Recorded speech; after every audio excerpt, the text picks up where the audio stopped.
And now, another Hotch Potch feature film.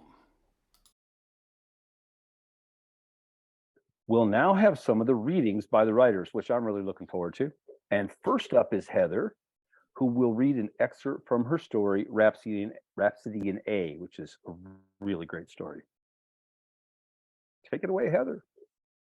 All right, great. So I'm going to read the section that takes me from the illustration that inspired the story to the illustration that Aaron made to celebrate the story. So that's what I'm going to read. The gatehouse came into sight. It was a white stucco building surrounded by trees with a peaked roof and windows in awkward places. 3 generations back, it had been converted into a garage, though no vehicle had been parked inside since Ashton was little. After the accident, both Mom and Ashton avoided cars. Yet the gatehouse had once been a garage, and the only way inside was through a big red garage door. Thanks to its misaligned track, Ashton couldn't budge the door more than a couple feet off the ground. If paying rent to sleep on a mattress in his mother's garage didn't already suck enough, he had to contend with crawling in and out beneath the door. Ashton dropped his heavy backpack next to the garage door and hefted it a couple feet. There was an envelope just inside the door. Ashton couldn't afford a phone, so when his mother wanted to nag him, she had to do it with pen and paper. The lady who brought Mom groceries and cleaned in the big house slid her missives under his door. Usually it was better to read Mom's note right away, like ripping a bandage off his hairy arm. Ashton tore the envelope.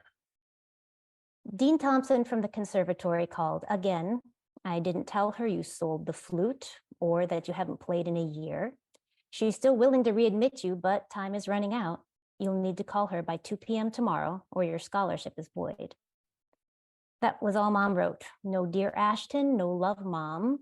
It was hardly necessary to say that without the scholarship, the Brooklyn Conservatory was well beyond their means, nor did she need to tell him how disappointed she'd be if he didn't go back. At least she skipped the worn refrain about why Ashton would drop out of school for a girl he'd dumped, a girl he hadn't even cried for at her funeral. Ashton crumpled the paper in his hand. Why couldn't Dean Thompson just leave him alone? Larissa had OD'd, and the whole music school knew her death had pretty much been Ashton's fault. No way could he go back. He tossed the note in the bushes, then chucked his backpack under the gatehouse door and crawled inside. Inside the gatehouse was dark and still. Blotches of late afternoon light painted exposed ceiling beams and gilded the cobwebs. A ladder led to a loft that housed hulking, long unused physical therapy equipment that had failed to help his mother walk again. Besides the rehab machines, the gatehouse was crammed with all kinds of old junk, cheap furniture his aunt never came to pick up after her divorce, unwanted kitchen stuff, the clothes Mom should have thrown away after Dad died. Ashton was the latest cast-off relegated there. He brushed dust and gravel off his pants, then headed for the crappy mattress that served as his bed. On the way, he stopped at the ancient chest of drawers where he'd been keeping his stuff, only to find the drawers had been yanked from the dresser, their contents strewn across the gatehouse floor. A box of his mom's old pots and pans had been overturned. A bag full of clothes lay sideways on the floor, spilling out skirts Mom had worn back when she could still walk. Ashton froze, wondering who'd been going through his things. Then he saw the intruder. On his mattress lay a girl sleeping. The rounded curve of her back rose and fell, so steady it was as if she breathed to an inner metronome. She clutched a creased sheet of ivory staff paper to her chest. Her face was obscured by long, tangled black hair. Ashton opened his mouth, but stopped short when his eyes trailed from her purple tank top to her cut-off jeans to her furry brown legs. Not hairy, furry, like an animal. Instead of feet, her legs ended in cloven hooves. Ashton was so shocked that he didn't register the sound of unclipped nails scrabbling on the concrete floor until it was too late. Kiera, Mom's stupid little dog, bounded past Ashton and jumped on the sleeping girl. The dog's vicious yellow teeth sank into her arm. The girl with the hooves startled awake. Instead of screaming for help, swearing at Ashton, or prying Kiera's jaws of doom from her arm, she cradled the smelly little dog to her chest and stroked Kiera's bushy fur. Within moments of the cuddle, Kiera stopped biting. Her tail wagged, and she licked the girl's face twice before nestling against her. Ashton had never seen Kiera snuggle. What'd you do to the dog? Oh, she's fine, the girl with the hooves said. Her voice was low and musical. Where's the rest of the score? I already looked everywhere I could think of. Ashton had no idea what she was talking about. The girl set Kiara on the ground, gave her head a gentle pat, and the little dog scurried around the junk on the floor and darted away. I'm Chloe, by the way. You're Ashton Enoch? She made Ashton's name sound like a song. Ashton took a hesitant step forward. How do you know my name? Who are you? What are you was a fair question, too. I told you my name's Chloe. I searched all over New York City for you before finally figuring out you were here. She tucked strands of long black hair behind her ear, which revealed her face. Ashton was horrified. Chloe looked exactly like Ashton's dead girlfriend, Larissa. Thanks, everybody. Thank you, Heather. That's terrific. The full story, as all the full stories are, in the digital issue, so just don't forget to check those out. Let's see. So next up, we have Ibrahim, who is going to read an excerpt from his story, which is entitled Palliatives. Yes.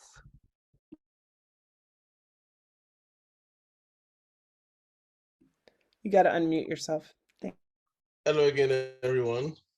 First, I'd like to thank Gail, who I worked with, I think it's 2 years now, for a different story on a different platform, for inviting me to submit to this, very special, I found to be very special collective. And many thanks also to Eva for the I don't know how to describe it, but she edited the story and it was such a lovely experience working with her. And yeah, so I'll get to it, to the story. Hudson Street and Kajiwa Avenue were the short arms of the rectangle.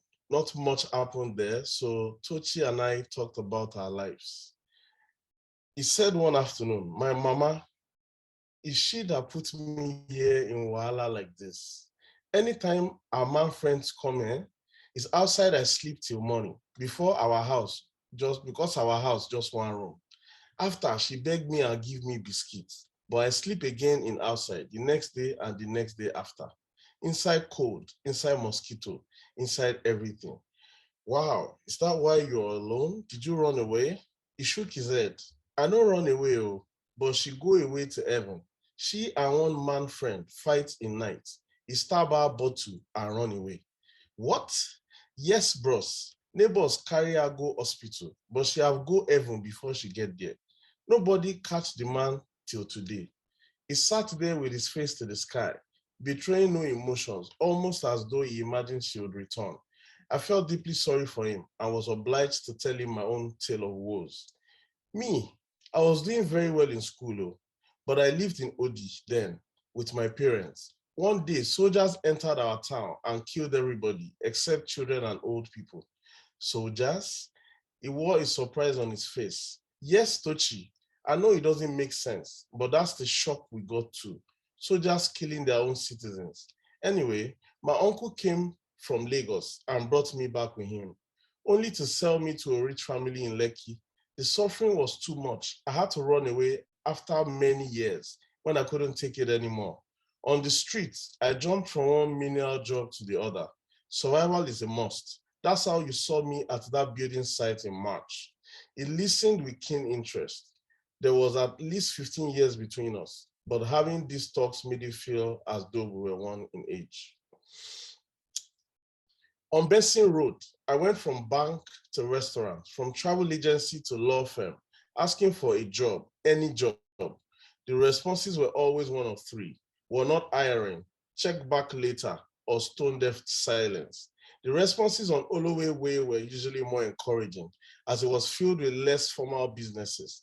Sometimes Tochi and I got to help the restaurants wash their plates, or help the merchants move their newly delivered goods into their stores.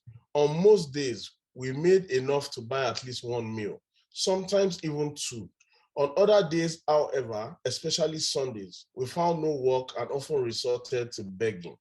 One Sunday, after we had been luckless, looking for work and begging, Tochi asked me to come with him. We went past the bike riders in blue aprons at the bend between Kajiwa Avenue and Holloway Way, past Musafo Eto Bar, where loud music eclipsed the sound of cars on the highway, and into Buyer's Delight Supermarket, a big store housing all manner of things we couldn't afford.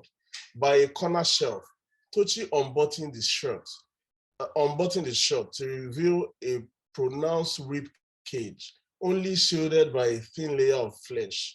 The hollows in his shoulders seemed deeper too, but the most alarming sight were the thin rubber bands encircling the joint at his armpits. To my utmost shock, he dropped 2 sachets of milk and a can of sardines into a cellophane bag and wedged the bag under one armpit so that the milk and sardines were on opposite sides of the band. Under the other arm, he did the same with 2 small loaves of bread. Before I could say anything, his shirt was back on and he had walked out of the supermarket with both arms akimbo. I frantically raced after him as he hurried towards Kajiwa Avenue, walking into an open field and settling in the shade of a huge almond tree. I watched as he unbuttoned the shirt to pluck out his booty. He stretched one of the loaves towards me. Sure, because they let you go that day, I asked, taking the loaf. Do you know what could have happened if they had treated you like a proper thief? Tochi? It's not my fault, bros. He was already pulling the top off the sardine. My stomach have greater inside, and it scraped very bad when no food. So you think stealing is then the way out? We have been managing fine, haven't we? He paused to look at me, a rapt seriousness nestled in his sunken eyes. He sniffed hard and wiped his eyes, but more tears flowed. It's not stealing, bros. It's taking. And if not for it, how I for survive? Is when you come that anybody start to give me work, see crow for my head. When they see it, they chase me go. If not for taking, all the fine clothes and shoes I dey wear now, I for still dey inside barefoot and tear clothes. The condensation on my face slipped off. I snatched the sardine can off his hand and lowered myself to the grass beneath. I have heard you, but we're never doing this again, okay? He sat down facing me and smiled, baring his scattered teeth. Okay, bros. Thank you. Thank you, Ibrahim. It was terrific. It's a really amazing story and terrific reading. So I really appreciate it.